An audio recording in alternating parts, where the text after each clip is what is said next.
Good morning बच्चों।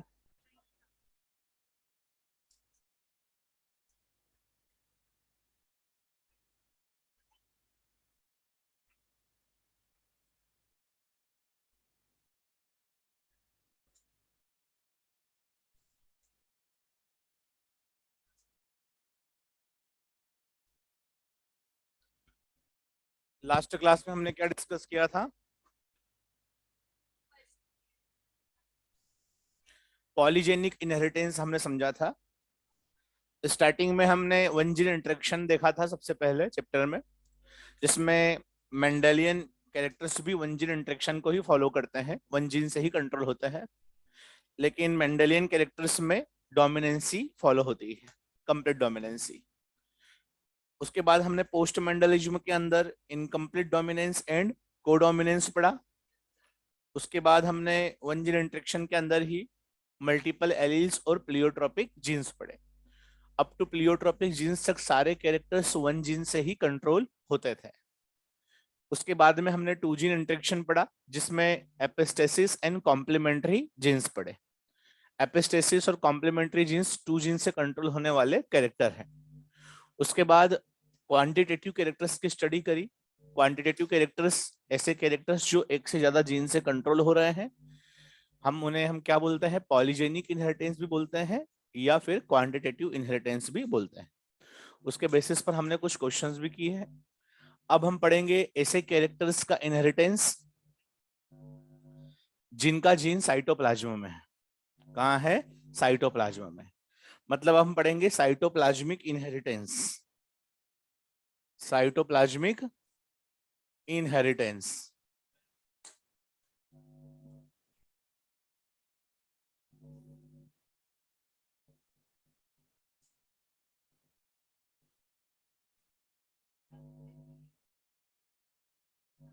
अच्छा, और क्वेश्चन ने एक दो ही कराया क्या? लिखे क्वेश्चन, लिखे क्वेश्चन लिखे। A plant is a plant is homozygous for a plant is homozygous for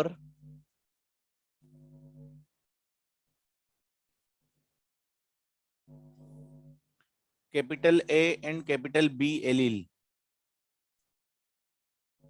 Is homozygous for capital A and capital B allele.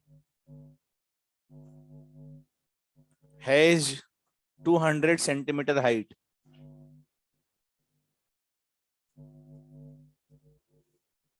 While minimum height of plant is while minimum height of plant is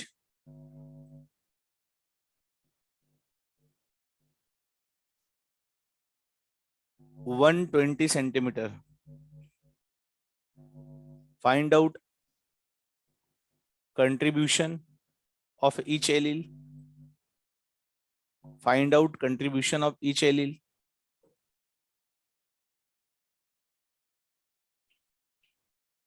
And phenotype of capital A capital B small b genotype. And phenotype of capital A capital B small b genotype.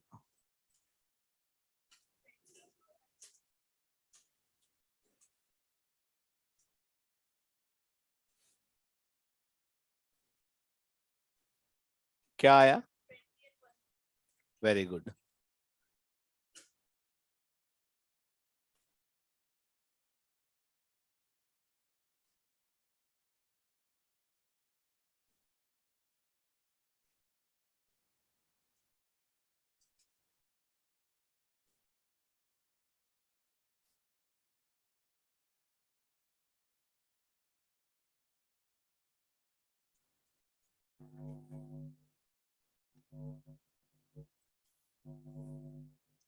ये polygenic का ही question है।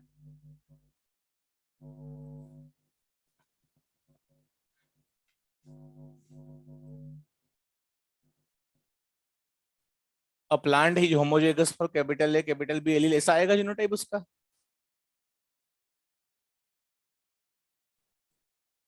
200 centimetre height है। Minimum height कब आएगी? जब सारे allele recessive हो। ठीक है। कंट्रीब्यूशन का फॉर्मूला क्या है? हाँ, तो 200 माइनस 124,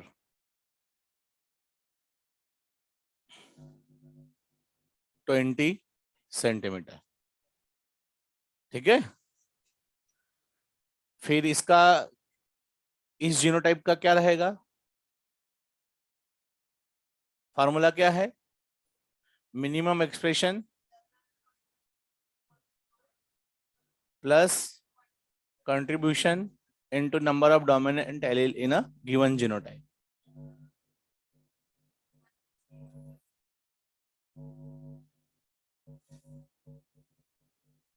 ठीक है।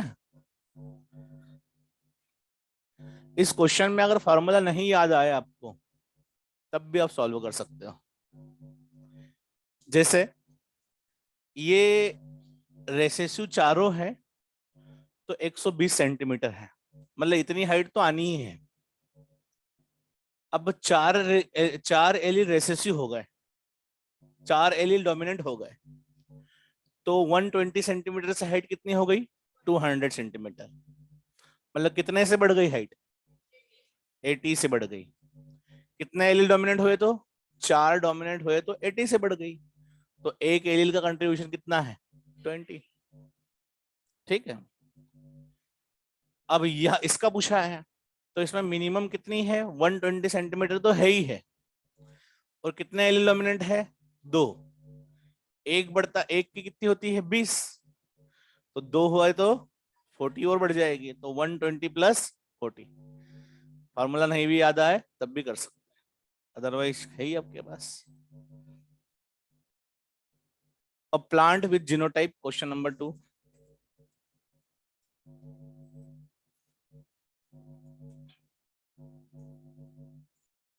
A plant with genotype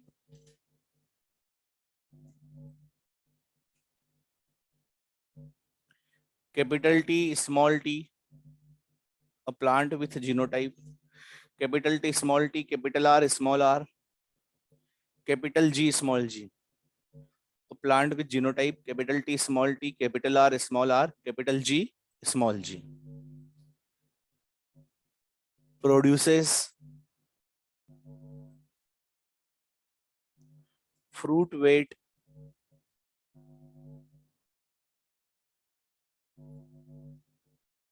of 300 gram, while minimum weight of fruit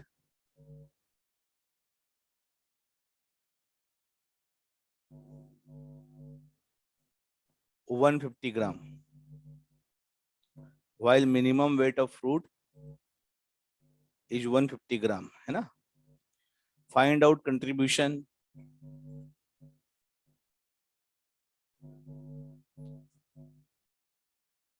second phenotype of small a is find out contribution, हाँ, phenotype of small t, capital R small g, find out phenotype of small t, capital R small g, and next इसी में लिखो maximum weight of fruits, maximum weight of fruits।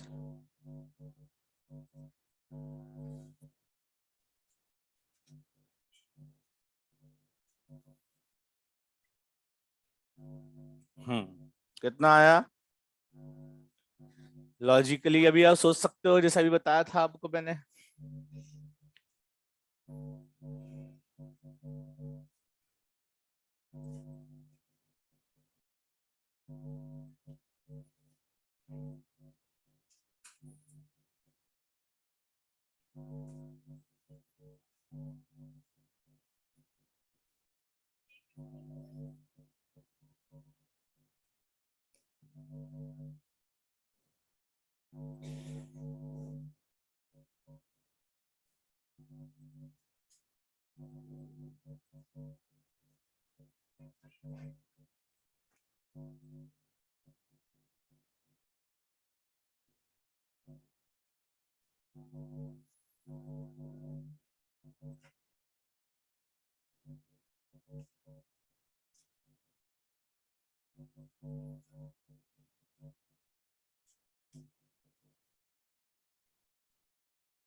Capital T small T, capital R small R, capital G small ji.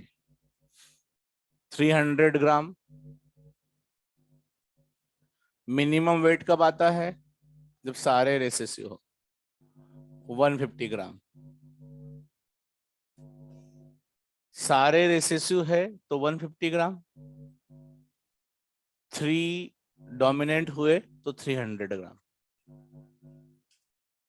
3 dominant होने पर 150 और बढ़ जाता है। तो एक का कंट्रीब्यूशन कितना होगा डोमिनेंट एलील का? 50। या फिर है ही अपने पास नहीं आया ऐसा तो maximum expression minus minimum expression. ये मैक्सिमम नहीं है, लेकिन इसको हम ट्रीट करेंगे कि मैक्सिमम ही है, तब हम कंट्रीब्यूशन निकाल पाएंगे। डिवाइड बाय 3, इसमें 3 एलील है तो कितना आ गया? 50। ऐसे भी कर सकते हो। उसके बाद में हमें पूछा है small T capital R small g. सारे एलील रेसेसिव होते हैं तो कितना आता है? 150। एक एलील अगर डोमिनेंट रहेगा तो 50 और जोड़ दो, कितना आ जाएगा? 200 ग्राम। नहीं ऐसा करते आए तो minimum expression plus contribution 50 gram, dominant allele in given genotype is 1, total will be 200। ठीक है। नेक्स्ट पूछा है कि मैक्सिमम वेट कितना है। हम जानते हैं मैक्सिमम वेट कौन से जीनोटाइप में रहेगा? जब सारे एलील डोमिनेंट है। ये मैक्सिमम एक्सप्रेशन हमने सिर्फ ट्रीट किया था, ये था नहीं, ये कंट्रीब्यूशन लाने के लिए। अब सारे एलील डोमिनेंट रहेंगे तो इसमें यही करेंगे, मिनिमम एक्सप्रेशन जीनोटाइप का फिनोटाइप निकालना है, प्लस 50 × 6 कितना आ जाएगा? ये आएगा 300 प्लस 150 कितना आएगा? 450। ठीक है। तो लॉजिकली भी आप कर सकते हो और फार्मूले भी यूज कर सकते हो। मान लो फार्मूले भूल गए हो तो ये भी एक तरीका है सिंपल सा सोचने का। ठीक है।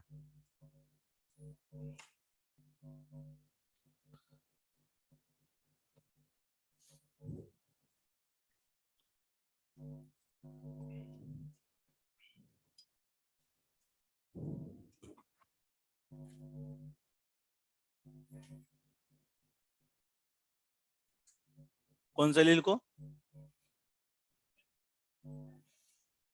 इसको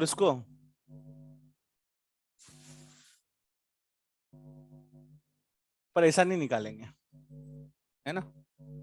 ऐसे ही निकालें। किसी किसी क्वेश्चन में गलत हो जाए।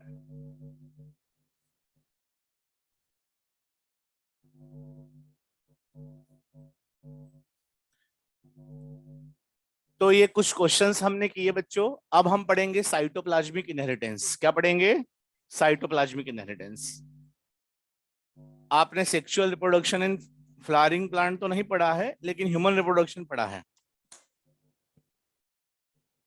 देखा होगा आपने कि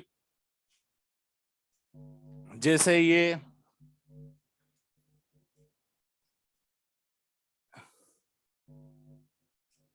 मेल न्यूक्लियस है और फीमेल का न्यूक्लियस है और ये फीमेल का साइटोप्लाज्म। ठीक है, ये क्या है? गैमेट है, इसे हम क्या बोलेंगे? Female gamete. ठीक। और ये है मेल गैमेट। ये क्या है? Male gamete. मेल गैमेट में ये क्या है? न्यूक्लियस। क्या है ये? न्यूक्लियस। ठीक है। और ये बहुत ही नेग्लिजिबल अमाउंट में क्या है? साइटोप्लाज्म। ठीक। अब क्या है कि अगर मेल गैमेट और फीमेल गैमेट जब फ्यूज होते हैं तो क्या बनता है? जाइगोट। जाइगोट बनता है।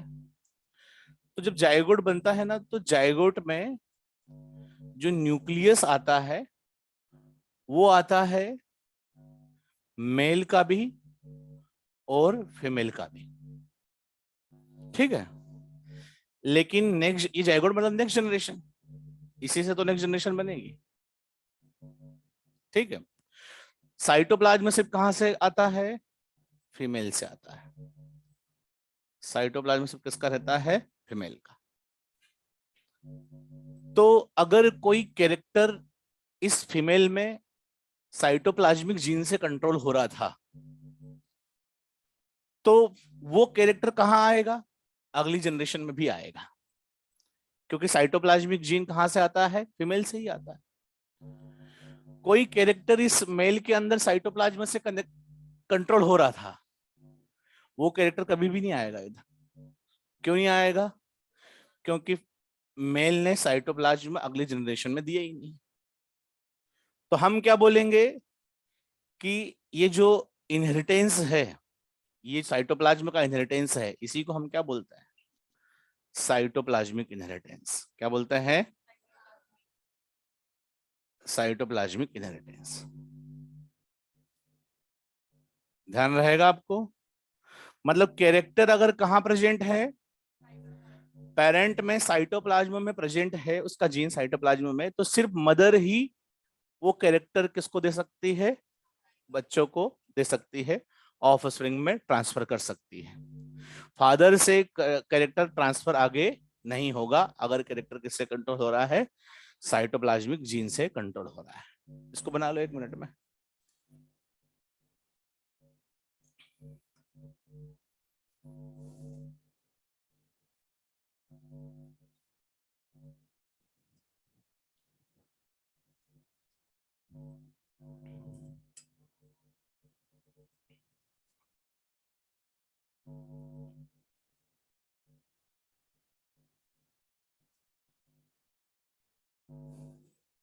और मदर ही ट्रांसफर कर रही है, इसलिए इसका एक और नाम रहेगा, मैटरनल इनहेरिटेंस। क्या नाम रहेगा? Maternal inheritance. जैसी माँ वैसे बच्चे। ठीक है। ये आपको जब पेडिग्री एनालिसिस कराएंगे तब समझाएंगे। तो एक सेंटेंस आपको याद करना पड़ेगा, जैसी मदर वैसे बच्चे अगर हो रहे हैं, वैसे के वैसे हो रहे हैं, मदर नॉर्मल तो बच्चे नॉर्मल, मदर अफेक्टेड बच्चे अफेक्टेड। तो ये किसका एग्जाम्पल है? साइटोप्लाज्मिक इनहेरिटेंस का एग्जाम्पल है, क्योंकि मदर से ही तो आएगा ना कैरेक्टर।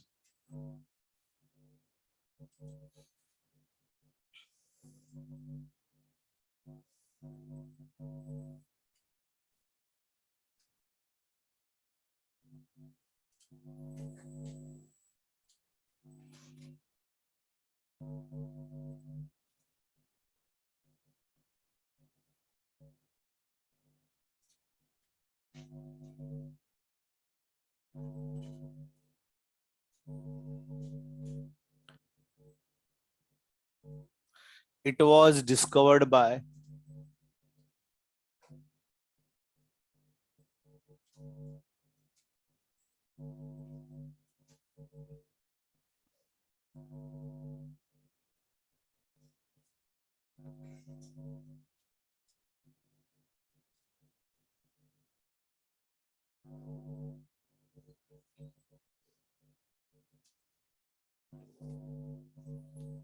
लिख लिया?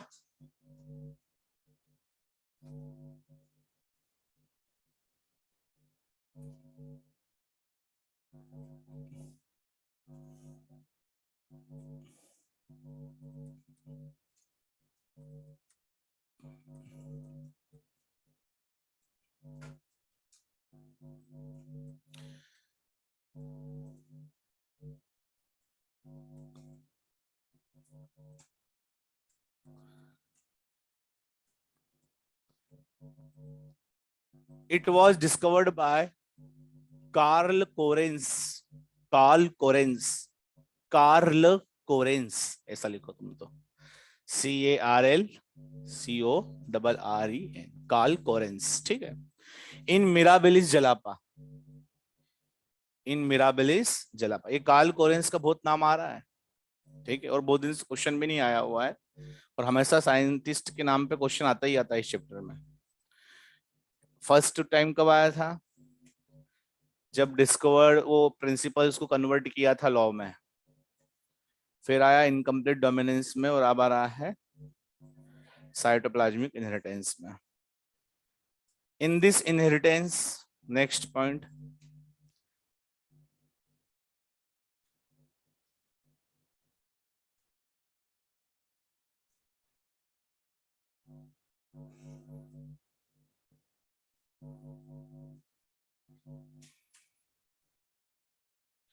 in this inheritance character is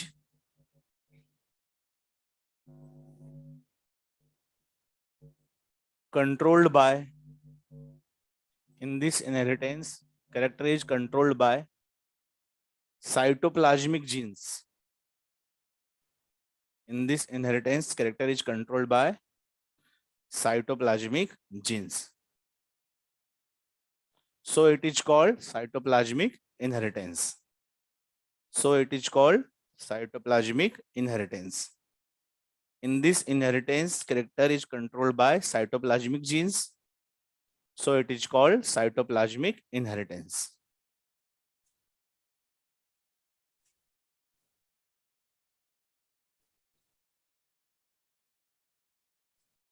Genes present in cytoplasm,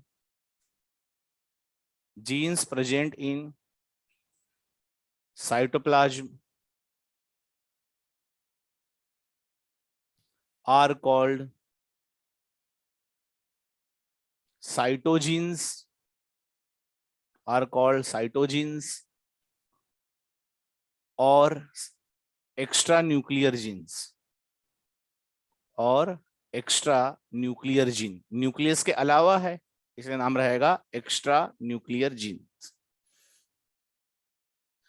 next point, sum total of all the genes present in a cell, sum total of all cytogenes, sum total of all cytogenes present in a cell, sum total of all cytogenes present in a cell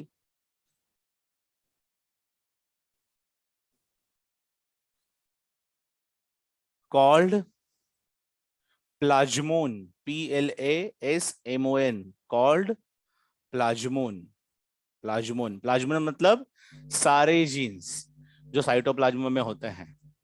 कहाँ कहाँ होते हैं? Mitochondria के jeans, plastids के jeans, सारे jeans को collectively एक cell में जो भी साइटोप्लाज्म में मिलता है उनको क्या बोलते हैं? Plasmon. Since, next point,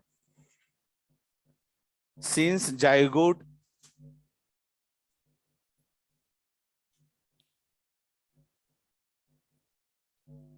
receives most of the cytoplasm, since zygote receives most of the cytoplasm from female gamete, from female gamete,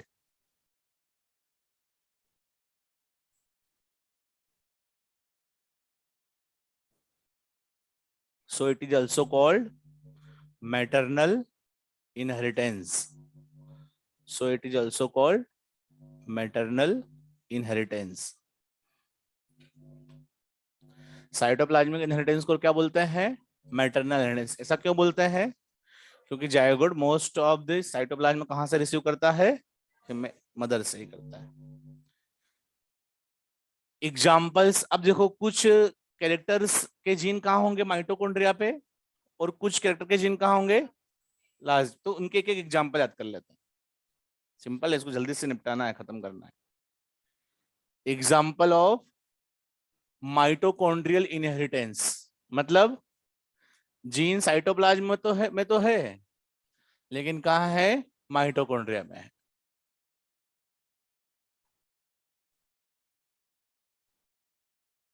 बस कैरेक्टर का नाम याद करना है। मेल स्टेरिलिटी इन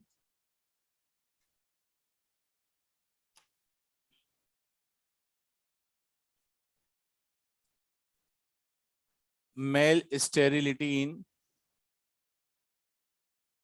मेज।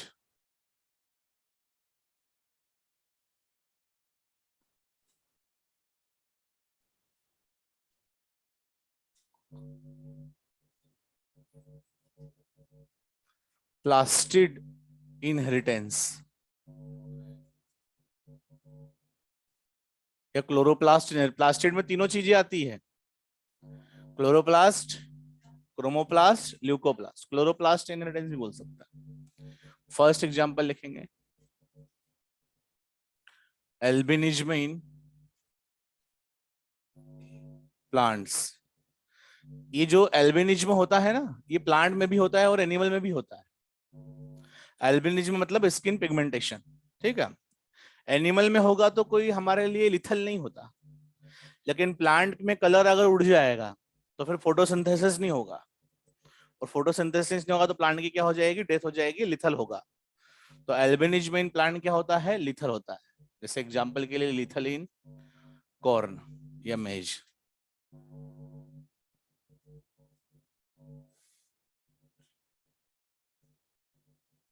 सेकेंड एग्जांपल और लिखें इसका, branch and leaf colour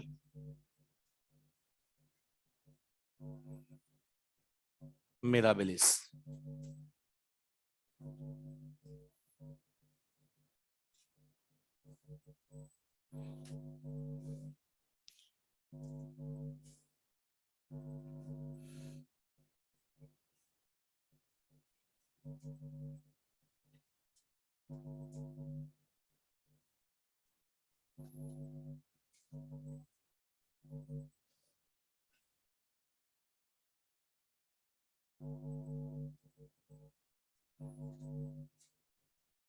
Karl Correns ने जो डिस्कवर किया था कि कुछ कैरेक्टर के जीन कहाँ हो सकते हैं? साइटोप्लाज्म में। तो वो इसी कैरेक्टर को देख रहे थे, तब पता चला उन्हें। मिराबिलिस पे ही काम करते थे, वहीं पर इनकम्प्लीट डोमिनेंस दिया था। फिर वहीं पर उन्होंने साइटोप्लाज्मिक इनहेरिटेंस को भी देखा, तो कौन से कैरेक्टर पे काम करा था उन्होंने? ब्रांच या लीफ कलर इन मिराबिलिस पे। ये इसकी ब्रांच 3 टाइप की हो सकती है। ग्रीन हो सकती है, पेल हो सकती है, पेल मतलब हल्के रंग की। पेल मतलब क्या होता है? हल्का, जो ज्यादा ब्राइट ना हो। तो हल्के रंग की हो सकती है, या वेरीगेटेड। वेरीगेटेड मतलब दोनों, ग्रीन पैचेस भी आएंगे और पेल पैचेस भी आएंगे, तो उसे क्या बोलेंगे? वेरीगेटेड। अब ऐसा क्यों होगा आप मुझे बताइए? अगर प्लांट में क्या प्रेजेंट हो? हाँ, प्लांट के साइटोप्लाज्म में क्या प्रेजेंट हो? ये तो न्यूक्लियस है। साइटोप्लाज्म में क्या प्रेजेंट हो? क्लोरोप्लास्ट प्रेजेंट, तो ग्रीन आएगा। अगर मान ये क्यों आएगा बताओ? प्लांट की सेल्स में न्यूक्लियस तो होगा, न्यूक्लियस के अलावा अगर साइटोप्लाज्म में क्या प्रेजेंट हो? ल्यूकोप्लास्ट। ल्यूकोप्लास्ट पता है ना, सुना है कभी पहले? और वेरीगेटेड कब होगा बताइए? जब प्लांट के अंदर उसके साइटोप्लाज्म में क्या प्रेजेंट हो? ल्यूकोप्लास्ट भी हो और क्लोरोप्लास्ट भी हो। ल्यूकोप्लास्ट भी हो और क्लोरोप्लास्ट भी हो। तो इस तरीके से green, pale and variegated type की ब्रांच बनती है। मैं आपसे पूछूं कि अगर मदर हमने यहां पर ले लिया, एक मदर ली हमने, और मदर को ले लिया हमने ग्रीन। कैसा ले लिया? ग्रीन, और फादर को हमने ले लिया हल्के रंग का, पेल पेल ब्रांच का, है ना। तो आप मुझे बताइए कि अगली जनरेशन कैसी होगी। अगली जनरेशन कैसी होगी? ये गैमेट्स बनाएगा, बनाएगी, गैमेट्स बनाएगी, और उसमें क्या जाएगा? क्लोरोप्लास्ट, क्योंकि इसके अंदर क्या है? क्लोरोप्लास्ट है। तो अगली जनरेशन में क्या आएगा? ग्रीन आएगा। चाहे मेल बने अगली जनरेशन में या फीमेल बने, सारे के सारे कैसे रहेंगे? ग्रीन रहेंगे। अच्छा, अगर मैं इधर ग्रीन कर दूं तो तब भी कोई चेंज नहीं आएगा। ग्रीन तो ऐसे भी, अगर यहां पर हम क्या कर दें? वेरीगेटेड कर दे, तब भी कोई चेंज नहीं आएगा। पेरेंट्स से, मेल पेरेंट्स से कोई भी लेना देना नहीं है। जैसी मदर वैसे बच्चे, बताया था आपको। अगर हम ऐसा रेसिप्रोकल क्रॉस करें तो क्या रिजल्ट में वेरिएशन आएगा? क्या रेसिप्रोकल क्रॉस करें तो रिजल्ट में वेरिएशन आएगा? हाँ, जैसे मैंने आपको एक पॉइंट भी लिखवाया था पहले कि रेसिप्रोकल क्रॉस के जब कराते हैं तो रिजल्ट में वेरिएशन भी आता है। जैसे पहले आपने क्या लिया था? इसको ग्रीन लिया था, इसको पेल लिया था, तो क्या आया? ग्रीन। अब क्या होगा? जैसी मदर वैसे बच्चे। तो हमें वो कॉन्सेप्ट भी समझ में आ गया जो हमने लिखा था। अच्छा, कैरेक्टर का जीन अगर ऑटोसोम पे होता न्यूक्लियस में, तो फिर रेसिप्रोकल क्रॉस के रिजल्ट में कोई वेरिएशन नहीं आता, लेकिन कहाँ है? साइटोप्लाज्म में तो आता है। एक और क्रॉस दे रखी है आपके मॉड्यूल में कि अगर मदर ऐसी है, वेरीगेटेड है, तो फिर क्या होगा? और फादर अगर ग्रीन है, कुछ भी ले लो इधर, तो क्या आएगा? तो लिखा हुआ है कि बच्चे ग्रीन भी आ सकते हैं, पेल भी आ सकते हैं, और वेरीगेटेड भी आ सकते हैं। ऐसा क्यों हुआ होगा? ऐसा इसलिए हुआ होगा क्योंकि इस मदर के पास क्लोरोप्लास्ट भी था और ल्यूकोप्लास्ट भी था। जब इसने गैमेट बनाए होंगे तो मियोसिस किया होगा, तो डिवीजन के टाइम पर कुछ गैमेट ऐसे भी बन सकते हैं जिसमें सिर्फ क्लोरोप्लास्ट ही जाए, कुछ गैमेट ऐसे भी बन सकते हैं जिसमें सिर्फ ल्यूकोप्लास्ट ही जाए, और कुछ गैमेट ऐसे बन सकते हैं जिनमें दोनों जाए। तो 3 टाइप के गैमेट बन सकते हैं आफ्टर मियोटिक डिवीजन। तो अगर सिर्फ क्लोरोप्लास्ट जाएगा गैमेट में और मेल गैमेट से फ्यूज करेगा तो अगली ऑफस्प्रिंग ग्रीन बनेगी। इधर से सिर्फ अगर फीमेल गैमेट में ल्यूकोप्लास्ट जाए और मेल गैमेट से फ्यूज करेगा तो पेल बनेगा, और अगर दोनों चले जाए और मेल गैमेट से फ्यूज करेगा तो ऑफस्प्रिंग वेरीगेटेड बनेगी। तो जब फीमेल वेरीगेटेड होती है तो तीनों टाइप की क्या मिलती है? ऑफस्प्रिंग मिलती है। ग्रीन पेल होता है तो पेल, ग्रीन होता है तो ग्रीन। ध्यान रखना, ये हमारा साइटोप्लाज्मिक इनहेरिटेंस क्या हुआ? कंप्लीट हुआ। जिस इनहेरिटेंस में सिर्फ हमें एक बात समझ में आई है कि जैसी मदर वैसे बच्चे। ठीक है, ध्यान रखना, इस पॉइंट को भूलना नहीं, क्योंकि पेडिग्री एनालिसिस करेंगे तो आपको क्लियर होना। फीमेल से आ रहा।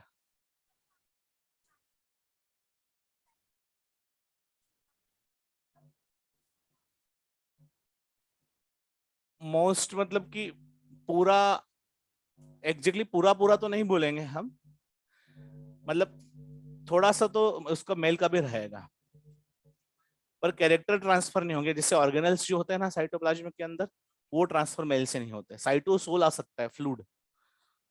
ऐसा जब जब फ्यूजन होता है तो सिर्फ न्यूक्लियस ही जाए ऐसा नहीं है, पूरी सेल जाएगी ना। लेकिन साइटोप्लाज्म में सिर्फ क्या रहता है? फ्लूड। फ्लूड को क्या बोलते हैं? साइटोसोल बोलते हैं। तो फ्लूड साथ में आता है।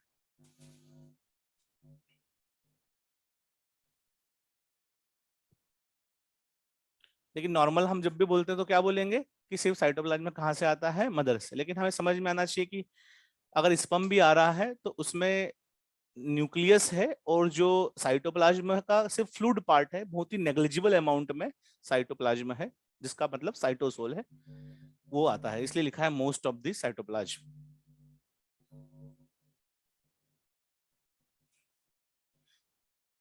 अब हम बच्चों पढ़ेंगे, एनसीईआरटी में एक लिखा हुआ है क्रोमोसोमल थ्योरी ऑफ इनहेरिटेंस, ये पढ़ेंगे। Chromosomal theory of inheritance.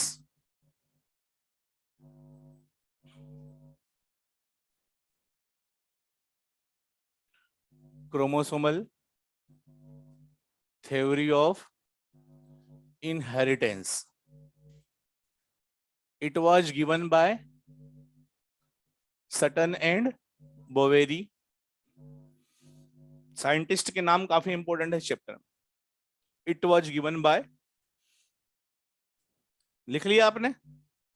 चलो लिखो, आराम से लिखो, कोई जल्दी नहीं है, आराम से लिखो.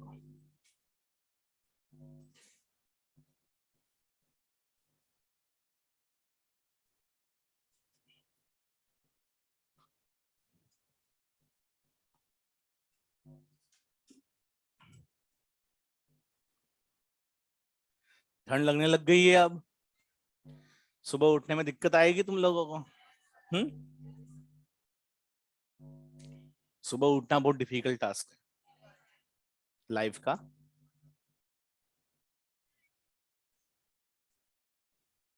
मेरे लिए तो बहुत ज्यादा डिफिकल्ट है. नहीं, बच्चों के लिए नहीं है. बच्चियां तो काफी सिंसियर होते हैं, लड़के तो बहुत कुछ काम के नहीं होते हैं, बहुत आलस करते हैं. मिल तो रहा है बच्चों को, तुम्हें नहीं मिला? मिलेगा, अब 1-2 दिन में मिल जाएगा. ठीक है, चलिए हम पढ़ते हैं क्रोमोसोमल थ्योरी ऑफ इनहेरिटेंस. इसे समझते हैं, एनसीईआरटी में बहुत कुछ लिखा हुआ है और ये बोर्ड में क्वेश्चंस भी आते हैं इसके, लेकिन बोर्ड तो आपको देना नहीं है. It was given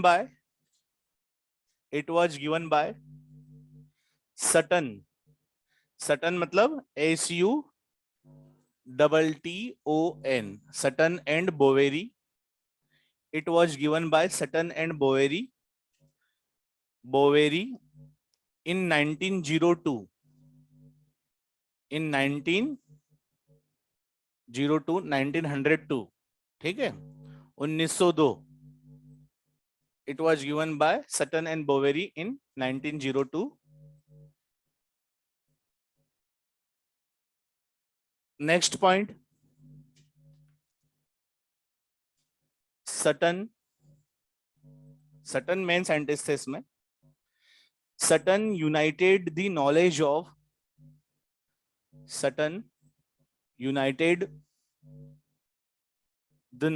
of Mendel's principle. Sutton united the knowledge of Mendel's principle with chromosomal behavior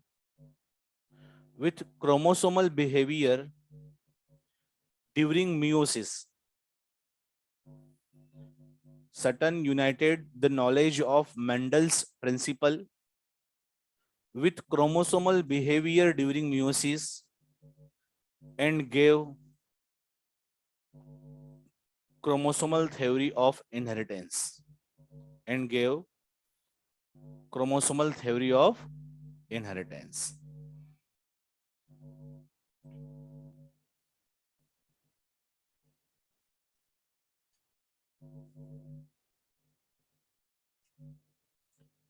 It shows, मतलब कौन?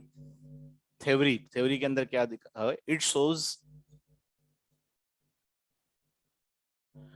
parallel behavior between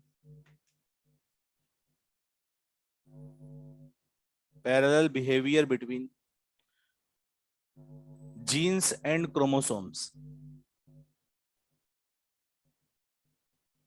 Parallel behavior between genes and chromosomes.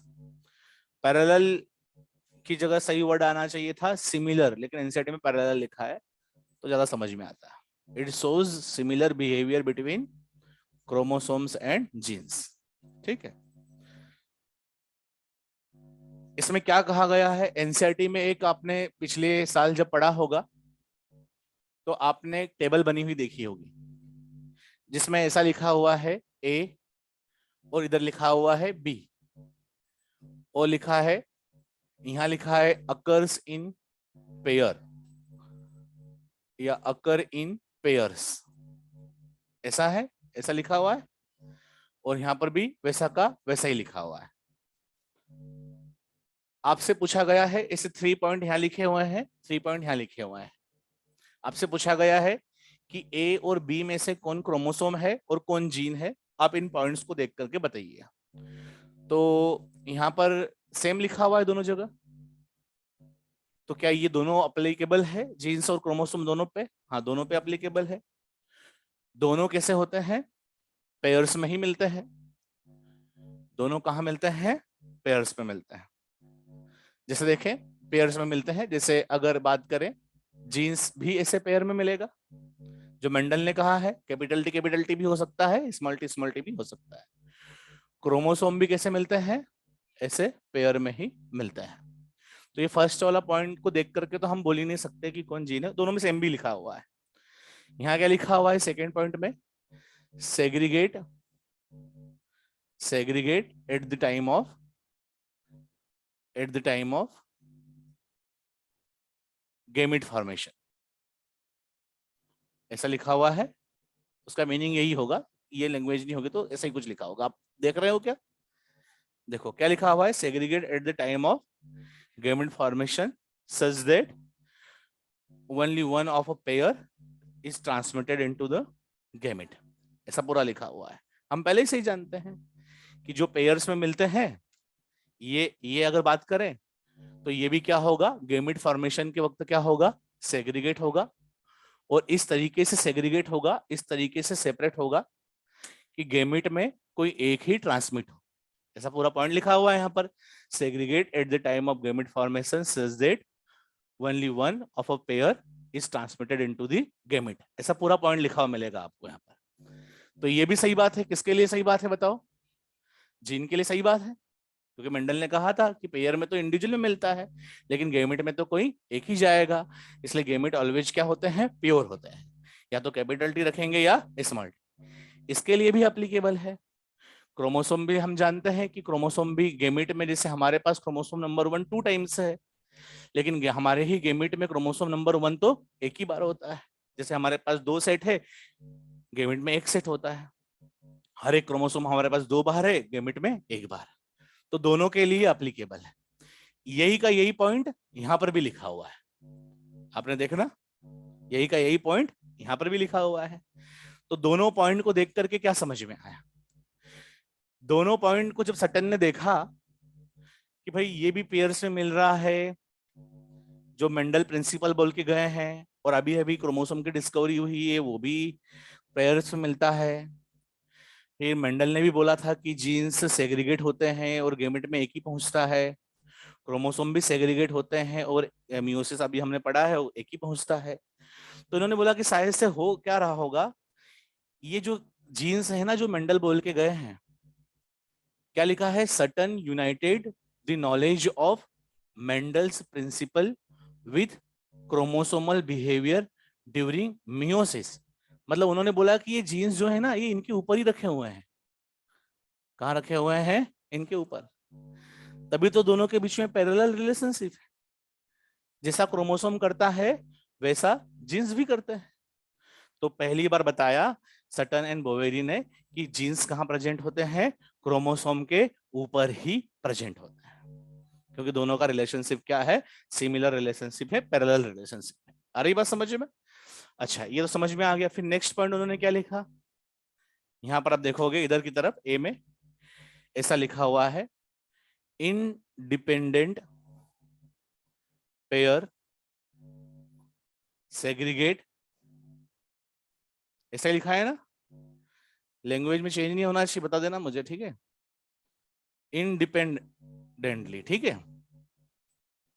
और यहां वन पेयर सेग्रीगेट इन, आप तो वहीं से लिख लेना आपकी बुक में से, टू अदर पेयर, ऐसा ही लिखा हुआ है। देखो ऐसा ही लिखा मैंने। अब इन दो पॉइंट को तो पढ़ करके कोई बोल ही नहीं सकता कि कौन जीन है, ए वाला जीन है कि क्रोमोसोम है, ये वाला जीन है कि क्रोमोसोम है। लेकिन ये थर्ड वाले पॉइंट को पढ़ने से लगता है लैंग्वेज में कि ये भी सही सिमिलर ही है दोनों के दोनों, लेकिन ये सेम नहीं है। यहां पर देखते हैं, यहाँ लिखते हैं क्रोमोसोम्स और यहाँ लिखते हैं जीन्स, ठीक है। यहां पर भी लिख देते हैं क्रोमोसोम और यहाँ पर क्या लिख देते हैं, जीन्स। अब आपने मुझे बताना, ये तो समझ में आ गया? फर्स्ट 2 पॉइंट से ही समझ में आ गया कि जीन्स कहां प्रेजेंट होते हैं? क्रोमोसोम के ऊपर। कैसे पता चला आपको? क्योंकि बिहेवियर उनका क्या है, क्रोमोसोम का ड्यूरिंग म्यूसिस और प्रिंसिपल्स का बिहेवियर क्या है, सेम लग रहा है हमें, इसलिए ऐसा बोल पा रहे हैं। अब देखो, ये 1 क्रोमोसोमल पेयर है और ये 2nd क्रोमोसोमल पेयर है। बताओ 1 chromosomal pair 2nd chromosomal pair से तो ऑलवेज इंडिपेंडेंट ही रहेगी। ऐसा थोड़ी ना होगा कि इस क्रोमोसोमल पेयर का ऊपर वाला क्रोमोसोम बोल रहा है कि मैं ऊपर वाले गेमेट में जा रहा हूं, तो तुम भी मेरे साथ ऊपर वाले गेमेट में ही रहो। ऐसा नहीं होगा। दोनों अलग अलग फिजिकल एंटिटी, अलग अलग है। कोई कैसे भी पलट करके लग सकता है, हमने पहले भी देखा था। तो ये वाला क्रोमोसोम इसके साथ भी जा सकता है गेमेट में, या ये वाला क्रोमोसोम इसके साथ भी जा सकता है गेमेट में। मतलब 1 क्रोमोसोमल पेयर दूसरी क्रोमोसोमल पेयर से ऑलवेज क्या होती है? इंडिपेंडेंट होती है। होती है कि नहीं होती? होती है। लेकिन अगर जीन्स कहां प्रेजेंट है, अब जीन्स की बात करते हैं, क्रोमोसोमल पेयर तो एक दूसरे से हमेशा क्या होती है? इंडिपेंडेंट ही होती है। इंडिपेंडेंट होना मतलब कोई किसी के साथ भी जा सकता है। ऐसा नहीं है कि इस पेयर का कोई क्रोमोसोम इस पेयर के किसी एक क्रोमोसोम के साथ ही अलविद जाता हो, कोई किसी के साथ भी जा सकता है। अब जीन्स की बात करते हैं। जीन्स इंडिपेंडेंट कब होंगे? जब वो कहां प्रेजेंट हो। जैसे एक जीन यहां प्रेजेंट है, ए वाला जीन यहां प्रेजेंट है, और बी वाला कहां प्रेजेंट है? यहां प्रेजेंट है। तो बताओ ये जीन्स एक दूसरे के क्या इंडिपेंडेंट होंगे? हाँ, ये इंडिपेंडेंट होंगे, क्योंकि कहां प्रेजेंट है? अलग अलग क्रोमोसोम में। 1 क्रोमोसोमल पेयर दूसरे क्रोमोसोमल पेयर से तो ऑलवेज इंडिपेंडेंट ही होती है। लेकिन जीन्स पे कंडीशन होती है कि जीन्स अगर अलग अलग क्रोमोसोमल पेयर पे प्रेजेंट है तो ही क्या होंगे? इंडिपेंडेंट होंगे। अगर सेम क्रोमोसोम पे प्रेजेंट हो तो इंडिपेंडेंट नहीं होंगे। फिर ये कैपिटल ए ऑलवेज किसके साथ जाएगा? कैपिटल डी के साथ ही। स्मॉल ए स्मॉल डी के साथ ही जाएगा। तो जीन के केस में आपको बोलना पड़ेगा, क्या बोलना पड़ेगा? कि अगर इंडिपेंडेंट पेयर है तो ही वो सेग्रीगेट कैसे होती है? इंडिपेंडेंट होती है। लेकिन सिंपल बोल दिया 1 pair segregate independently to other pair, तो ये नॉर्मल क्रोमोसोम के लिए बोला गया, क्योंकि क्रोमोसोम में कोई ऐसी कंडीशन नहीं है। 1 पेयर ऑलवेज दूसरी पेयर से कैसे होगी? इंडिपेंडेंटली होगी। आ रही बात समझ में? ये इसमें कंडीशन लगी हुई है कि अगर इंडिपेंडेंट पेयर है, मतलब कहां प्रेजेंट है? अलग अलग क्रोमोसोम पे, तभी वो क्या होगी? Segregate independent. तो जिसमें कंडीशन लगी है वो किसके लिए पॉइंट सही है? ये जीन्स के लिए हम सही मानेंगे। ठीक है।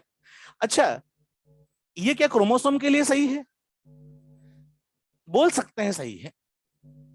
अगर इंडिपेंडेंट भी बोल दिया 1 पेयर दूसरे पेयर को, तो कौन सी बड़ी बात है? वो तो ऑलवेज नहीं भी बोलता तब भी अंडरस्टूड था कि वो इंडिपेंडेंट ही होता है। लेकिन हम बोल सकते हैं कि इंडिपेंडेंट बोला है पेयर को, हालांकि ऐसा कोई बोलना चाहिए भी नहीं, क्योंकि 1 क्रोमोसोम दूसरे पेयर से ऑलवेज क्या होता है? इंडिपेंडेंट ही होता है। लेकिन अगर कोई बोलेगा क्या इसके लिए भी सही है, उसके लिए भी सही है, दोनों के लिए सही है। नहीं भी लिखता अगर ऐसा, तब भी हम क्या मानते हैं कि क्रोमोसोम के लिए तो सही पॉइंट है। 1 पेयर ऑलवेज क्या होती है? दूसरे से। ये बताओ, ये क्रोमोसोम के लिए तो सही है, लेकिन ये जीन्स के लिए सही नहीं है। कौन से जीन के लिए? जो लिंक्ड जीन है, जो 1 क्रोमोसोमल पेयर पे। तो आपको क्या समझ में आया कि ये ए क्या है? जीन के लिए बात कही जा रही है, और ये बी किसके लिए बात कही जा रही है? क्रोमोसोम के लिए। ये लास्ट वाले पॉइंट को ही तो समझना था हमें। इसमें कंडीशन है कि अगर पेयर इंडिपेंडेंट होगी तभी इंडिपेंडेंट सेग्रीगेशन होगा। मतलब किसकी बात हो रही है? जीन्स की, क्योंकि जीन्स डिपेंडेंट भी हो सकते हैं और जीन्स इंडिपेंडेंट भी हो सकते हैं। जीन्स इंडिपेंडेंट कब होते हैं? जब अलग अलग क्रोमोसोमल पेयर पे प्रेजेंट हो। तो ये जीन के लिए सही है। और ये नॉर्मल लैंग्वेज लिखी हुई है, 1 pair segregate independently to other pair, मतलब क्रोमोसोम के लिए सही है, क्योंकि क्रोमोसोम की एक पेयर दूसरे से हमेशा से इंडिपेंडेंट ही होती है। और उन जीन्स के लिए भी सही है जो अलग अलग क्रोमोसोम पे प्रेजेंट है। लेकिन दोनों में अगर हमें ढूंढना है कि ये जीन के लिए है कि ये क्रोमोसोम के लिए, तो इसको अपन पूरा करेक्ट किसके लिए मानेंगे? जीन के लिए, क्योंकि हर कंडीशन के साथ में लिखा हुआ है। सबको क्लियर हुआ?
एनसीईआरटी को जब पढ़ोगे तो काफी कलरफुल डायग्राम्स दिए हुए हैं। उन डायग्राम्स का कोई भी मतलब नहीं है। उनमें क्या समझाया है मैं आपको बताता हूं। अगर आपके पास एनसीईआरटी हो तो आप देख लीजिए। है क्या आपके पास? नहीं। कल लेके आना, ठीक है?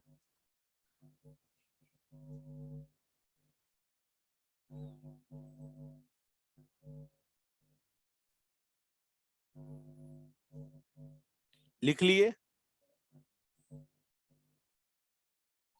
सेम एनसीईआरटी का लैंग्वेज लिखा हुआ है ये।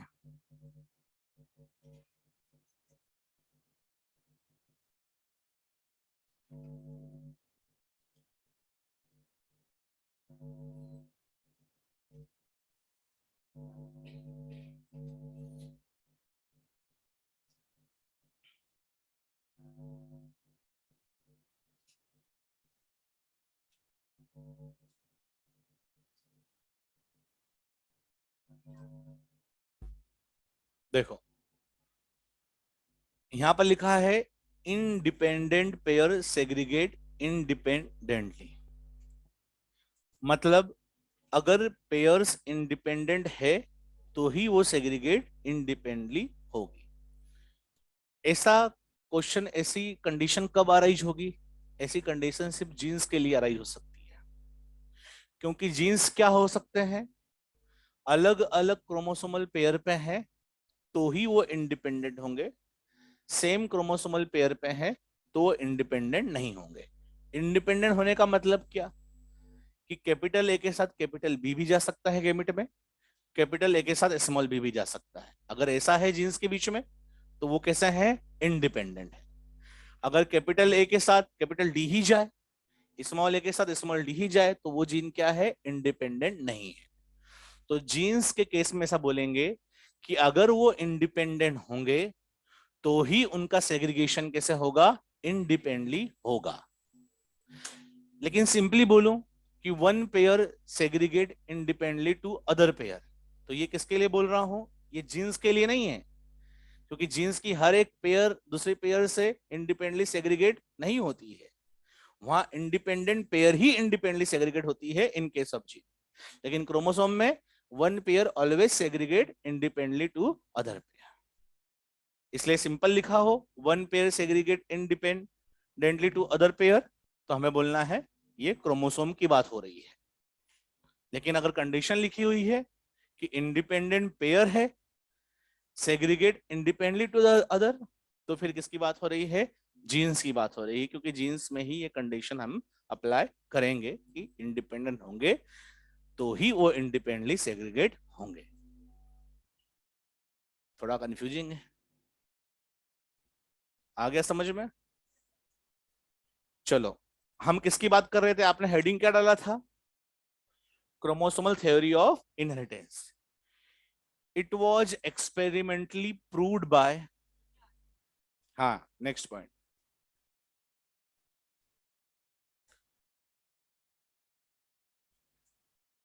इसी में जो हेडिंग डली है ना, क्रोमोसोमल थ्योरी ऑफ इनहेरिटेंस, उसमें लिखे ये पॉइंट सब लिखने के बाद में यहाँ लिखे ऐसे, ऐसे मैं लिख रहा हूं। इट वॉज, लिखना बहुत आसान रहता है,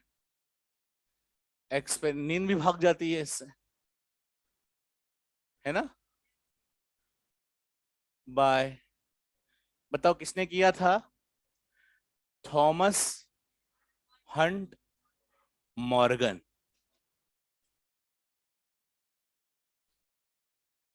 फिर लिखो,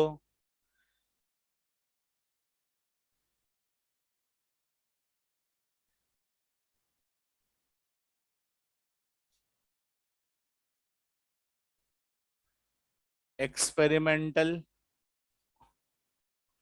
ऑर्गेनिज्म कौन था इनका?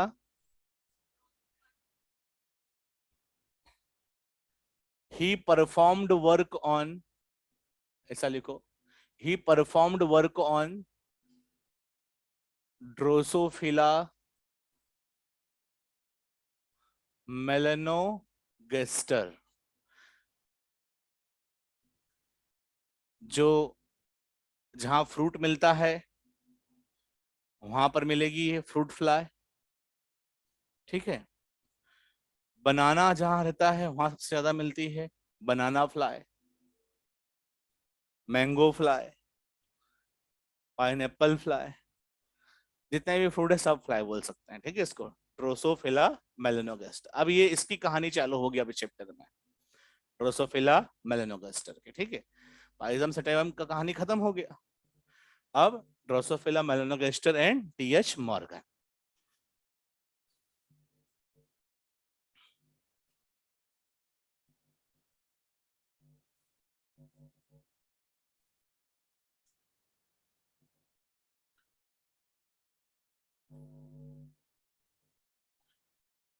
लिख लिए? फिर लिखे नीचे,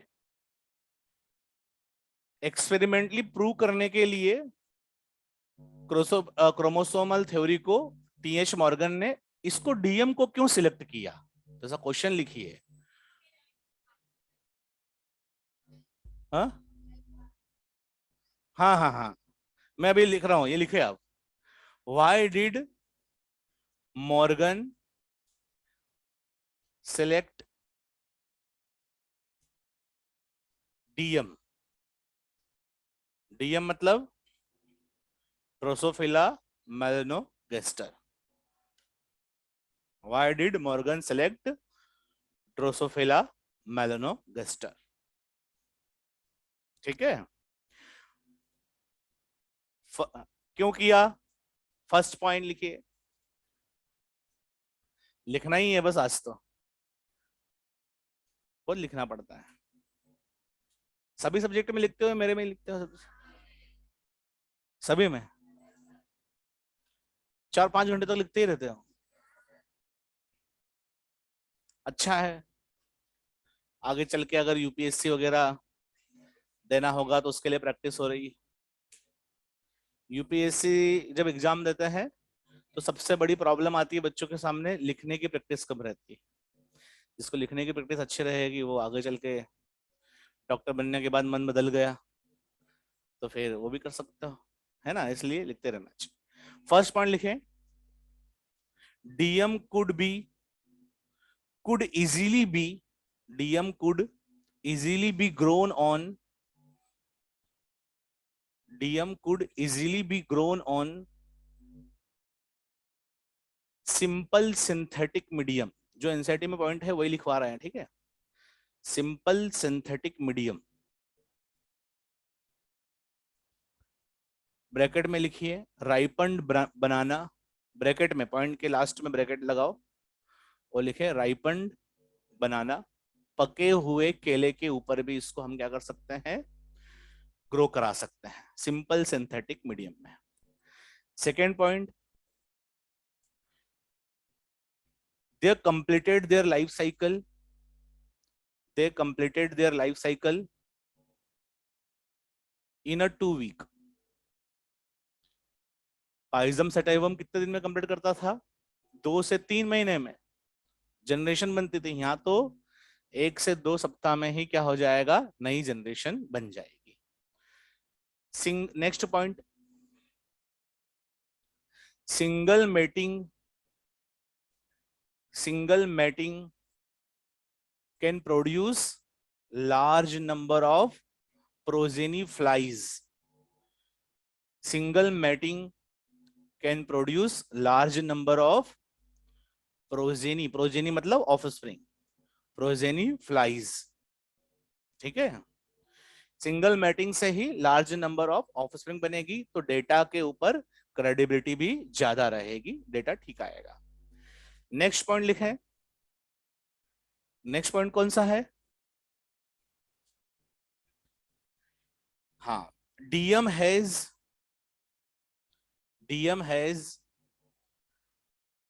many contrasting traits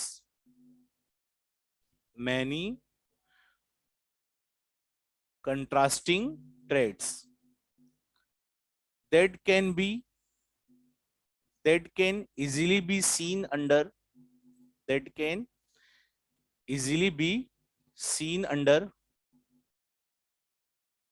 simple low power microscope, ऐसा लिखिए, low power that can easily be seen under low power microscope।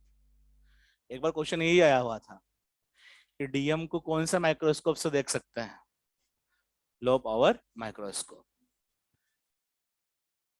DM has low number of या short number of chromosomes,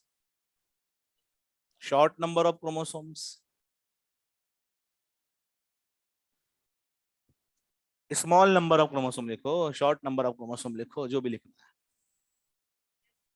less number of chromosome लिखो, ठीक है। NCERT की language लिखवा रहा हूं मैं। कितने क्रोमोसोम होते हैं डीएम में, 4 पेयर्स ऑफ क्रोमोसोम, ब्रैकेट में लिखे 4 पेयर्स ऑफ क्रोमोसोम।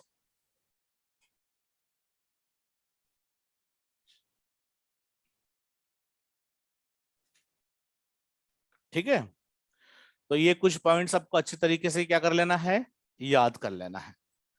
अब हम पढ़ेंगे लिंकेज क्या होता है, क्या पढ़ेंगे, लिंकेज।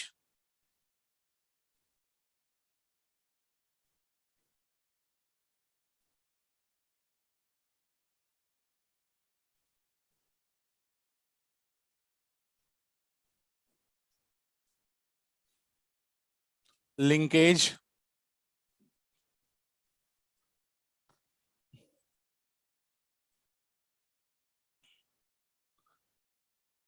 फर्स्ट जो ऑब्जर्व किया था लिंकेज को, किसने किया था, observe by Bateson and Punnett. Linkage Bateson and Punnett ने ऑब्जर्व किया था। Term and detail study was done by TH. Morgan. एक बार क्वेश्चन आया हुआ था कि टर्म किसने दिया था, अभी अभी आया था 1-2 साल पहले, किसने दिया था, मॉर्गन ने दिया था। मॉर्गन बहुत बड़े साइंटिस्ट थे और उनके स्टूडेंट उनसे ज्यादा होशियार थे, जैसे आप हो। इनका एक स्टूडेंट था मुलर, एक था स्टुअर्ट वेंट और एक था ब्रिज। तो तीनों स्टूडेंट बहुत मेहनती थे, जैसे आप करते हो मेहनत, आप रिजल्ट लाओगे तो नाम किसका होगा, हमारा होगा। वैसे तो एलएन प्लेटफॉर्म के अंडर काम करते हैं तो एलएन का होगा, ठीक है। लेकिन जो 3 स्टूडेंट थे ये बहुत बढ़िया काम करते थे। मॉर्गन घर भी चले जाते थे तब भी मेहनत करते रहते थे। मॉर्गन बोलते थे कि रहने दो आज वीकेंड है, तब भी वो काम करते रहते थे। और मॉर्गन ने तो कुछ नहीं किया, सब काम किसने किया है, स्टूडेंट ने किया, लेकिन नाम किसका हुआ, मॉर्गन का हुआ, ठीक है। तो मॉर्गन गेव लिंकेज थ्योरी, कौन सी थ्योरी दी है, लिंकेज थ्योरी।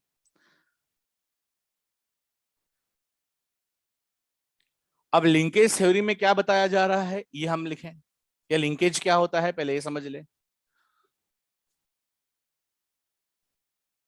लिंकेज क्या है इसे समझ लेते हैं। Physical association of genes present on same chromosome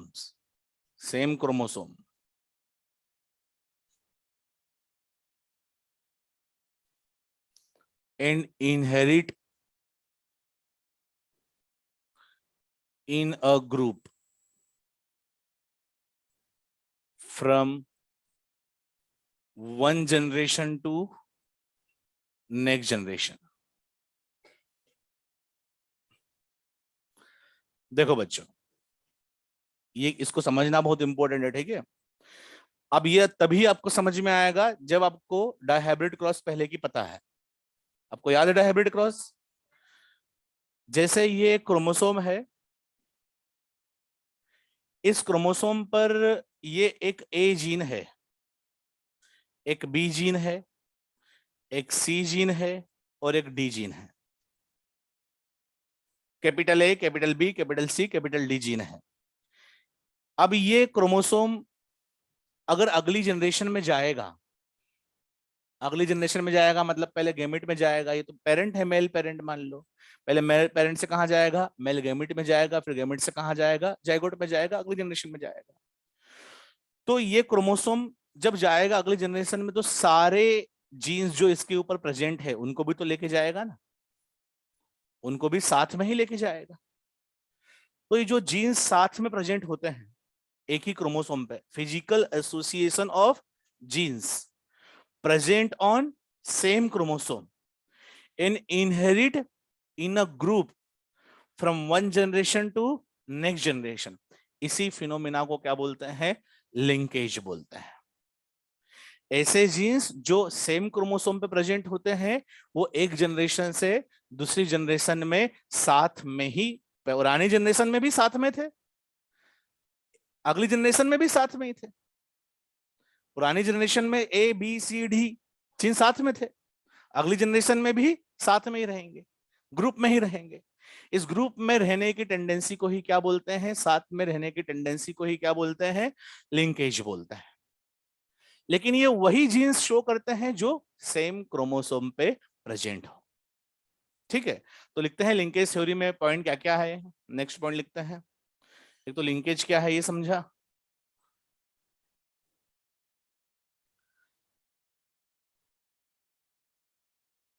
linkage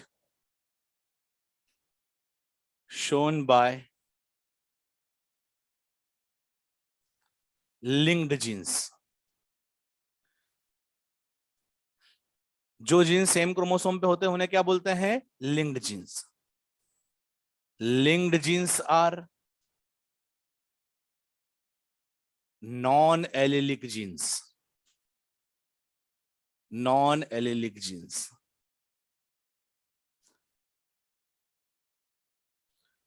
linked genes present on same chromosome, linked gene can be separated by crossing over। इधर देखो क्या क्या लिखा है। लिंकेज समझ में आया क्या है? ऐसे जीन्स जो सेम क्रोमोसोम पे प्रेजेंट है वो आज इस जनरेशन में साथ में है तो अगली जनरेशन में भी वो ग्रुप के फॉर्म में ही जाएंगे क्योंकि एक क्रोमोसोम पे है, एक ग्रुप बना हुआ है। अगली जनरेशन में भी ग्रुप में ही रहेंगे, साथ में ही रहेंगे। ग्रुप में ट्रांसफर होने की टेंडेंसी को क्या बोलते हैं? लिंकेज। लिंकेज जो भी शो करता है, मतलब जो भी शो करेगा उन्हें क्या बोलेंगे? Linked genes. Linked genes are non allelic gene. देखो, जैसे ये क्रोमोसोमल पेयर है, यहाँ ए जीन है, यहाँ बी जीन है, यहाँ सी जीन है, यहाँ डी जीन है। ये सेकंड पेयर है क्रोमोसोम की है, यहाँ ए जीन है, यहाँ बी जीन है, यहाँ सी जीन है, यहाँ डी जीन है। आप मुझे बताइए, ये लिंकेज कौन शो करेगा? ये करेंगे ना, ये जो सेम क्रोमोसोम पे प्रेजेंट है, यही तो ग्रुप में जाएंगे, कि ये दो करेंगे? मतलब एलिलिक जीन्स नहीं करते, कौन करते हैं? Non allelic genes. तो ऐसे जीन्स और ये नॉन एलिलिक जीन्स सब कहां प्रेजेंट होना चाहिए? सेम क्रोमोसोम पे। Linked genes present on same chromosome. Linked genes are non allelic gene and they are called as linked genes. लेकिन इनको क्या, ये इनकी इच्छा है कि हम साथ में रहें, ऐसी इनकी इच्छा है। ये चाहता है, ये इंडिविजुअली पेरेंट है, ये एक पेरेंट है, मान लो मेल पेरेंट है, ठीक है। ये मेल पेरेंट चाहता है कि मैं एक ऐसा गैमेट बनाऊंगा जिसमें capital A, capital B, capital C, capital D जाएंगे, और एक गैमेट कैसा बनाऊंगा जिसमें small A, small B, small C, small D साथ में रहेंगे। ऐसे बनना भी चाहिए, तुमने सीखा भी है कि ऐसे सेग्रीगेशन होता है, सीखा है ना ऐसे। तो अगर इसमें सारे जीन्स होंगे तो वो एक गैमेट में जाएंगे, इस पे वो जो जीन होंगे वो एक गैमेट में जाएंगे, ऐसे ही तो सीखा है हमने। लेकिन ये इंडिविजुअल चाहे ना अगर, तो इनको सेपरेट कर सकता है, इनको अलग अलग कर सकता है। ये चारों डोमिनेंट एलील साथ में रहना चाहते हैं, लिंकेज शो करना चाहते हैं, जिस भी गैमेट में जाना चाहेंगे तो चारों साथ में जाना चाहते हैं, ये भी चारों साथ में जाना चाहते हैं। लेकिन ये इंडिविजुअल चाहे तो अगली जनरेशन में भेजने के पहले पहले इनको क्या कर सकता है? सेपरेट कर सकता है। इन capital A, capital B, capital C, capital D को क्या कर सकता है? एक दूसरे से सेपरेट कर सकता है। और सेपरेट कौन से प्रोसेस से कर सकता है? क्रॉसिंग ओवर से कर सकता है।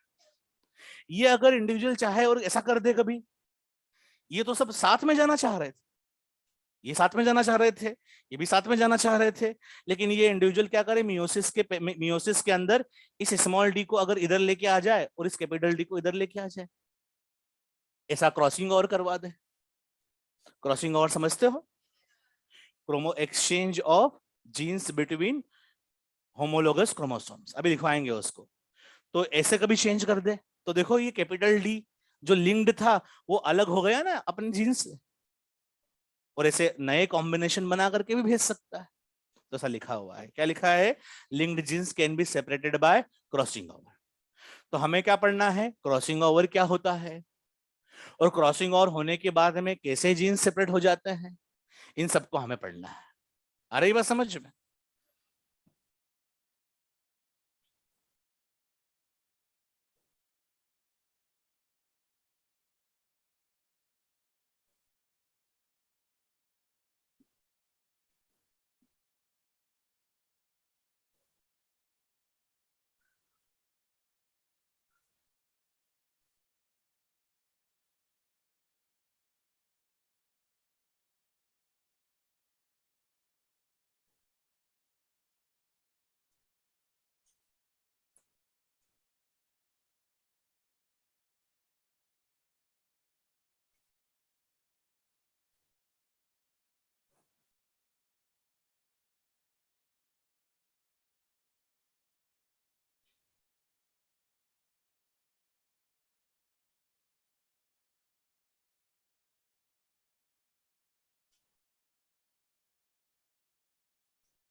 ये क्रोमोसोम नंबर 1 है और ये भी 1 है, ठीक है। बताओ ये इसको क्या बोलते हैं? एक को, इसको क्या बोलते हैं? क्रोमेटिड। क्या बोलते हैं? क्रोमेटिड। इसको क्रोमेटिड, इसको क्रोमेटिड, इसे क्रोमेटिड। ये दो क्रोमेटिड जो है ये एक ही सेंट्रोमियर से जुड़ी हुई है, इन्हें सिस्टर क्रोमेटिड्स बोलेंगे। क्या बोलेंगे? सिस्टर क्रोमेटिड बोलेंगे। इन दोनों को क्या बोलेंगे? सिस्टर क्रोमेटिड बोलेंगे। लेकिन इसको और इसको क्या बोलेंगे? नॉन सिस्टर क्रोमेटिड बोलेंगे। जो अलग अलग सेंट्रोमेयर से जुड़ी हुई हो उसे क्या बोलते हैं? नॉन सिस्टर क्रोमेटिड से। देखो ये अलग से है और ये अलग से। अब क्या लिखा है क्रॉसिंग ओवर के डेफिनेशन में? Exchange of chromosomal segment between, मतलब ये वाली एक और एक ये, non sister chromatids of homologous pair. ये होमोलोगस पेयर है, इसकी नॉन सिस्टर क्रोमेटिड्स के बीच में क्या होना है? एक्सचेंज होता है अगर सेगमेंट का, तो उसे हम क्या बोलते हैं? क्रॉसिंग ओवर बोलते हैं। आ रही बात समझ में? समझ में आ गया बात आपको? वही बना रहा हूं मैं, कलर चेंज कर रहा हूं बस।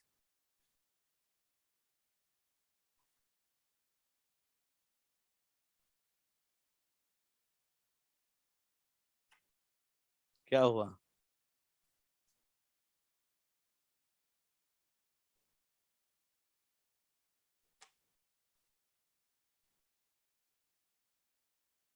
देखो, हो गया ना? समझ में आ जाएगा इसे कि इधर सेगमेंट इसका चला गया, इसका इधर आ गया।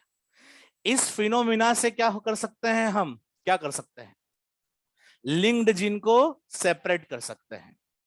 अगर मान लो कोई यहां पर जीन था, देखो यहां ए जीन था, यहां बी जीन था, यहां सी जीन था, और इसके अंदर कौन सा जीन था? डी जीन था। पहले था ऐसा। यहां पर कौन सा जीन था? स्मॉल ए था, यहाँ स्मॉल बी था, यहाँ स्मॉल सी था, और यहाँ क्या था? स्मॉल डी था। लेकिन अब अपने क्या कर दिया? ऐसे सेगमेंट को एक्सचेंज कर दिया, तो इधर क्या आ गया? स्मॉल डी, और इधर क्या आ गया? Capital D. अब ये capital A, capital B, capital C और कैपिटल डी साथ में जाना चाहते थे, लिंकेज शो करना चाहते थे, लेकिन आपने क्रॉसिंग ओवर बीच में करवा दिया, तो सेपरेट कर दिया उसको। कर दिया ना? तो इसलिए लिखा है linked genes can be separated by crossing over. अच्छा, आप सोच रहे होंगे कि सर कभी कभी तो आप ऐसे बनाते हो क्रोमोसोम, और कभी कभी ऐसे क्यों बनाते हो? क्योंकि बेटा ये आफ्टर रेप्लिकेशन बनाया हुआ है। सेल जब डिवीजन होता है तो पहले क्या करती है? डीएनए का जीवन से एस फेज में जाती है, तो एस फेज में क्या करती है? डीएनए रेप्लिकेट हो जाता है। तो रेप्लिकेटेड डीएनए के अंदर रेप्लिकेटेड क्रोमोसोम्स, ये वाला और ये वाला पार्ट सेम है। अरे पहले हम इसको ऐसे बना रहे थे, इसको बना रहे थे ए बी सी डी, इसको बना रहे थे small A small B small C small D, ऐसे बना रहे थे। अब हमने उसको रेप्लिकेटेड फॉर्म में बना दिया बस ऐसे। तो ये रेप्लिकेटेड फॉर्म में बना हुआ है, क्योंकि क्रॉसिंग ओवर हमेशा कौन से स्टेज में होती है? पैकाइटिन में होती है, प्रोफेज 1 में होती है, और कौन से फॉर्म में होती है? रेप्लिकेटेड फॉर्म में होती है। इस तरीके से सेम ही तो बना हुआ है, कोई अलग थोड़ी ना बना हुआ है, सेम बना हुआ है। देखो इसमें और इसमें कोई डिफरेंस नहीं।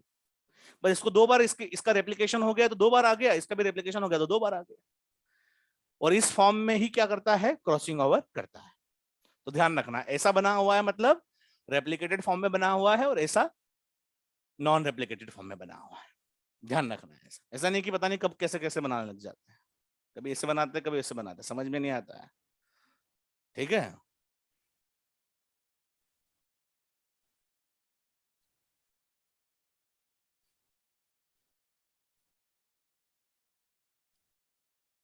बताओ लिंकेज किसे बोलते हैं?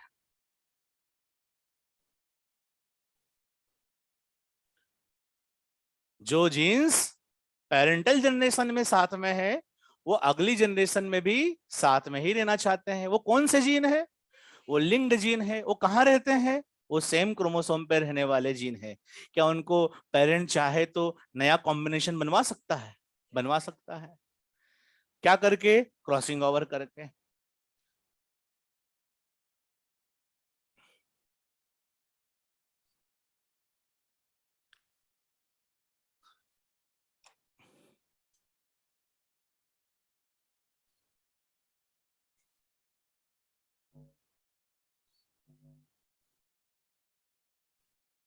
चलो, ये जीन क्या करना चाहते हैं दोनों?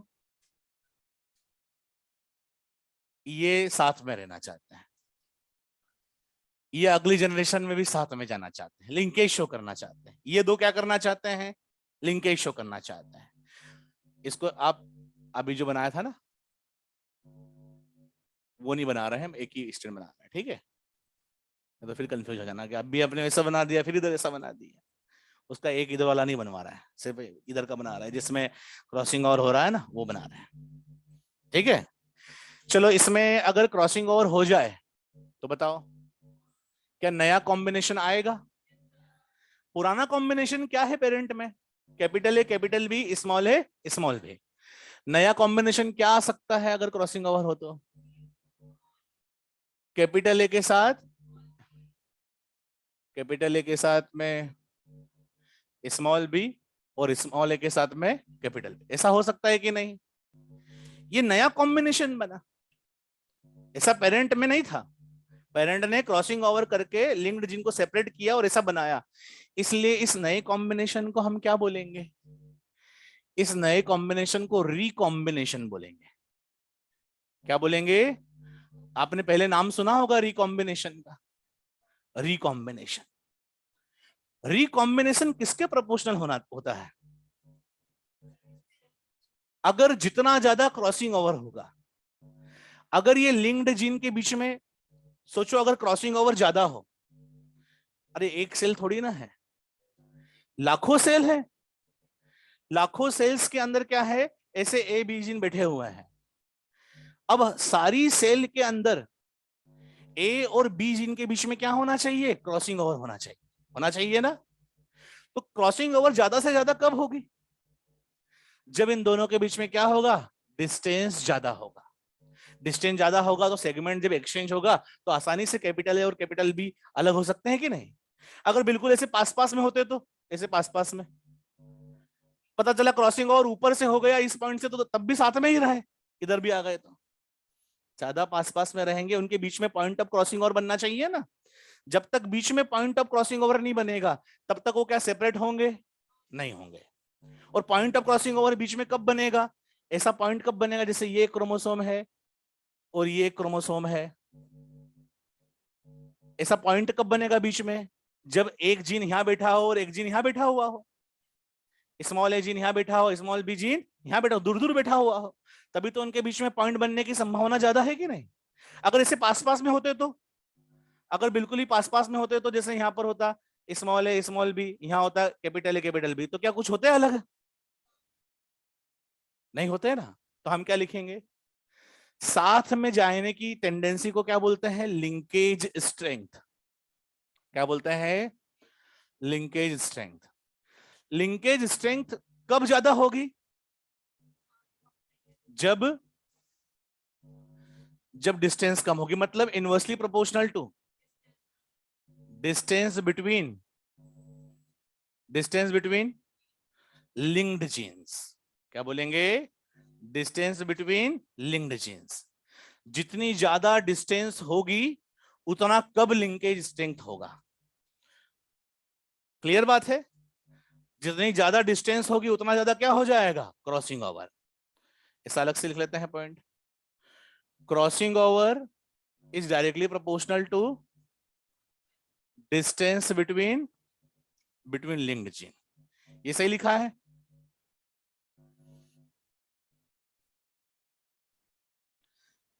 जितना ज्यादा डिस्टेंस होगा उतना उनके बीच में पॉइंट ऑफ क्रॉसिंग ओवर बनने की संभावना ज्यादा है, प्रोबेबिलिटी ज्यादा है। जितना ज्यादा डिस्टेंस होगा उतना ज्यादा जीन्स के बीच में क्रॉसिंग ओवर है, और जितना ज्यादा क्रॉसिंग ओवर होगा उतना कम लिंकेज स्ट्रेंथ। लिंकेज स्ट्रेंथ मतलब साथ में रहने की टेंडेंसी। साथ में रहने की टेंडेंसी कब कम हो जाती है? जब डिस्टेंस ज्यादा हो, क्योंकि डिस्टेंस ज्यादा होता है तो उनके बीच में क्रॉसिंग ओवर ज्यादा होता है। सबको क्लियर? बताओ, एक क्रोमोसोम पे जितने भी जीन्स हैं वो सारे जीन्स क्या शो करते हैं? उन्हें क्या बोलते हैं? Linked genes. लिंक्ड जीन्स जो एक क्रोमोसोम पे है वो आज यहाँ साथ में है, तो क्या अगली जनरेशन में भी साथ में ही रहना चाहते हैं? उनकी साथ में रहने की जो कैपेबिलिटी है उसको हम क्या बोल सकते हैं? Linkage strength. अच्छा, क्या उनको सेपरेट कर सकते हैं? कौन से किससे कर सकते हैं? क्रॉसिंग ओवर से। लेकिन सेपरेट दो जीन्स को करने की प्रोबेबिलिटी ज्यादा कब होगी? जब उनके बीच में डिस्टेंस ज्यादा हो। डिस्टेंस ज्यादा होगा तो क्या हो जाएगा? उनके बीच में पॉइंट ऑफ क्रॉसिंग और बनने की प्रोबेबिलिटी ज्यादा होगी, तो सेपरेट होने की संभावना ज्यादा है। अच्छा, जितना ज्यादा जीन्स के बीच में क्रॉसिंग ओवर होने की प्रोबेबिलिटी रहेगी, उतना ज्यादा क्या नया कॉम्बिनेशन आएगा, उतना ज्यादा क्या आएगा, रिकॉम्बिनेशन आएगा। ये पॉइंट ध्यान रखना, नेक्स्ट क्लास में यहां से स्टार्ट करेंगे।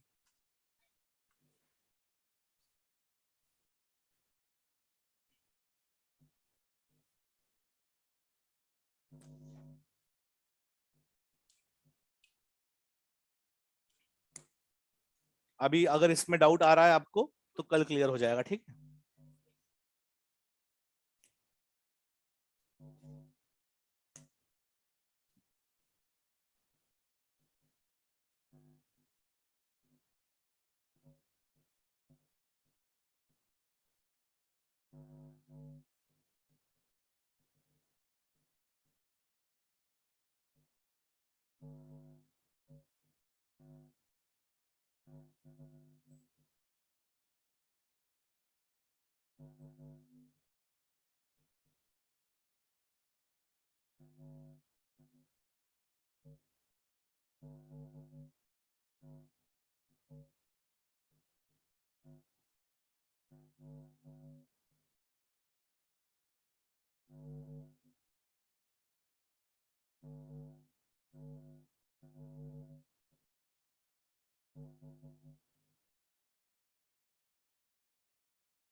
हाँ भाई, गुड मॉर्निंग। ये क्लास तो चालू है, किसकी है? मेरी है क्या ये? हाँ, लिंकेज एंड क्रॉसिंग। नहीं नहीं, अपनी नहीं। ये तो लिंकेज एंड क्रॉसिंग तो, हाँ, बायो की चल रही है क्लास। सर ने इसको ऑफ नहीं किया क्या?